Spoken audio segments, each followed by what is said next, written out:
Good morning, everyone. T-Mod back again for another drive time. You may hear some noise of wipers going. Don't worry. That's just part of the green screen technology to simulate that I am actually driving while doing my drive times. I'm not supposed to. All right. So, as always, house thing, if you can like it, you can share it. Seek first to understand, then to be understood. Always take it past where you found it. All right. Never take the light of truth. Place it under a basket. Let it shine bright for all to see. I I don't understand it. People have been posting. I have been posting. Uh, Yet people are still concerned that we lost the house and that all shall not be well. When that is the farthest thing from the truth. We gained. And I'll explain that. But first, let me touch on this. Please don't try and speak for me on my wall, especially if it's a lie. If it's something that you've heard me say, hey, be my guest. Go ahead and repeat it because I stand by what I say. If you see that I have posted something that is factually wrong, I don't have a problem with you bringing it to my attention, even in a public forum. You don't have to send it to me in a PM because if it's wrong, it's wrong, and I'll correct it.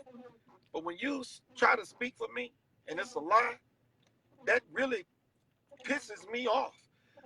This is about Karen Handel. Someone was saying, well, she's a class act. And I say, well, she's a rhino. So I don't give a damn that she conceded. I'm glad she's gone. And there are some people that are not happy about that. Those are the people who I more than likely believe, and I've said this more than once, who support rhinos or think that it's all about a straight ticket or voting red wave or blue wave. That's what they think it's all about. I just vote straight red, just vote straight. It's not about that, folks. It is for conservatives. It is about electing conservatives and seeing rhinos gone and defeating liberal globalists. Okay, you know who they are, so ain't no issue with that. We lost the house. We got rid of some rhinos. Now my dad called me and told me, son, I voted straight ticket. Okay, I blexed my dad and his wife, my stepmom. I'm great. Do you think I was gonna beat him up about, well, Pop, if there was a rhino that you had to vote for, you really shouldn't have voted? No. That's just step one in the process. I shall continue to educate them and let them know what's going on about these candidates and how to research them and see their voting records for themselves. But so that's that. So just please understand, it is not about red. It is about electing conservatives for the Republican Party, if you happen to be a member of it, which I am, and purging rhinos. That is it. So when 2020 comes, you need to be gearing up now to purge rhinos. Karen Handel is one who got purged. She lost. And I am happy for that. And the guy said, oh, he doesn't like anybody who works across the aisle. Working across the aisle to screw over your constituents is BS. Karen Handel, when she ran for office before and was elected, she promised to deal with the issue of the voting scams or voting fraud, and basically got in office and said piss off to her constituents. Didn't do anything about it. So, that is what that is. Her constitutional voting record is 48%, which is abysmal. My friend Scott Jones said she would make a great Democrat. But now let's talk about losing the House. We actually had a net gain. We gained more seats in the House. And I told you before there were about 40 rhinos that were quitting for one reason and one reason only, to help give the Democrats the House. And they succeeded. But understand this about what the House got. They get to control the purse.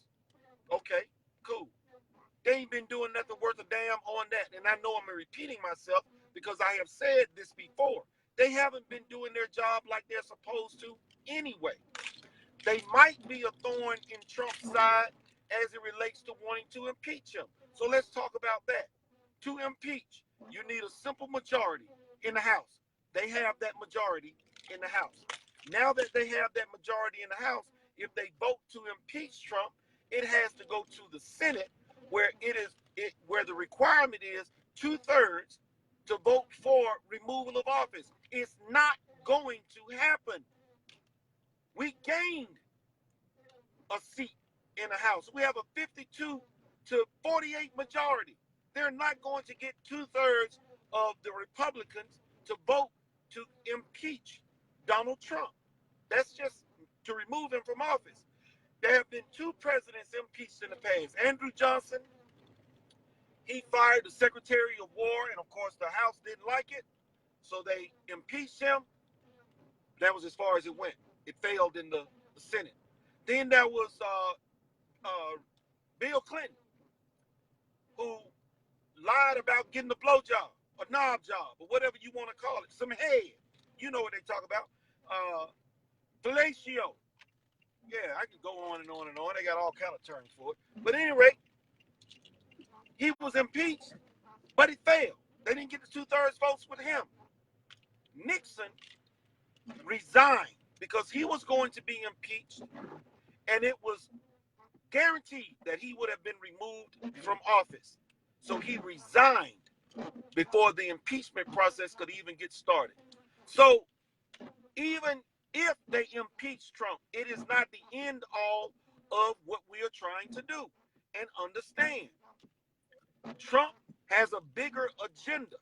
And Mitch McConnell, whom I don't like his politics either, admonished them, don't get caught up harassing the president. It won't fare well for them if they do. And if they decide to become obstructionists and not do their job, that's going to hurt them in 2020. Because whatever bill may be put forth, I guarantee you the Senate is going to have their own version of it. And if the House is not going to work with them, they aren't going to be doing their job. And like I said, they are spinning us into hell anyway. So what do you care? Let them shoot themselves in the foot. And I saw a post, and I'm going to close with this, about them being pissed off about Sessions being gone. Well, damn, you couldn't stop talking about the man was a racist. The man was racist down in Alabama. Now that he has been essentially fired by Trump, at least that is what the presentation is. Now you're pissed off about that. Y'all just can't make up your mind. And I'm going to start calling you the idiot brigade. Now, I got a friend of mine whom I love, good friend of mine. I've mentioned his name before, always going at it about Trump. He is a part of the idiot brigade too, because he was one of the first ones to make a comment. Oh, yeah, now he's done this, etc. Even about Lindsey Graham. I told you before I didn't like Lindsey Graham. He was a rhino, and he only switched sides because now Trump is in power, and then everybody was saying, well, it's because McCain died. Other people are talking about the bigger plan, etc., etc. The only plan that I'm interested in and that I care about is what Donald Trump ran on. I'm with that plan. Now, how he gets there, as long as it is legal, justifiable, and morally correct, I am with it. And so if it's some covert method with Lindsey Graham and Jeff Sessions, so be it. I am not mad. I am not going to armchair quarterback. And I am saying to you for the last time, stop tripping about losing the House. It's not a big deal considering where we are and the things that are about to happen. It is not a big deal. T-Mod out, drive time till next time.